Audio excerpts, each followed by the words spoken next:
જી આજે મુસ્લિમ યુવા core committee સંગઠન તરફથી એક રજૂઆત હતી। રજૂઆતમાં એમ હતું કે સેડાતામાં થોડા સમય પહેલાં બે જૂથો વચ્ચે અથડામણ થઈ હતી।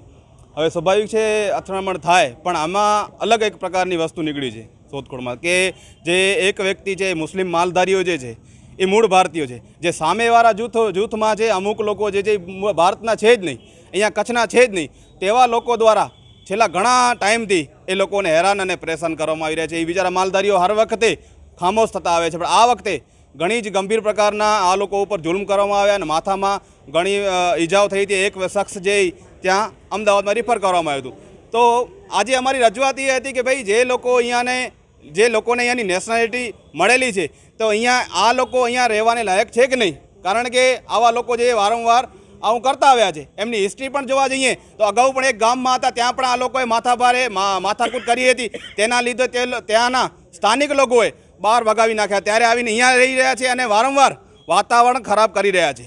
અમારી રજૂઆત એ છે કે ખરેખર તેવા લોકોના તમામ ડોક્યુમેન્ટરી ચેક કરવામાં આવે। આ એફઆઈઆરમાં જાલોરનું નામ બતાવ્યું છે, પણ અહીંયા તો પછી જાલોરમાં છે તો પછી આખું રાજ્ય કેમ બદલીને આવી ગયા? કારણ કે અમુક વખતે એવું થાય છે કે રાજકોટ અને અમરેલી વિસ્તારમાં જે સ્થળાંતરિત કરેલા લોકો હોય તેમને ત્યાં રાખવામાં આવે છે, કેમ્પ છે ત્યાં રાખવામાં આવે, તો પછી અહીંયા કચ્છમાં કેમ?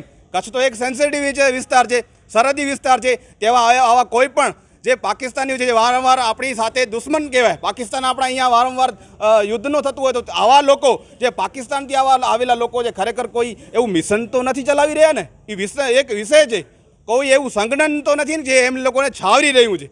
એ ઘણા બધા સવાલો છે, એ પોલીસ તંત્રનો સવાલ છે, વહીવટી તંત્રનો સવાલ છે કે આ લોકો વિરુદ્ધ કડક કાર્યવાહી કરવામાં આવે અને કચ્છનું વાતાવરણ ખરાબ કરી રહ્યા છે। તો સૌપ્રથમ તો એ લોકોને અહીંયાથી સ્થળાંતરિત કરી અને જ્યાં વિસ્તારમાં જે ડોક્યુમેન્ટરી રજૂ કરી છે ત્યાં વિસ્તારમાં મૂકવામાં આવે।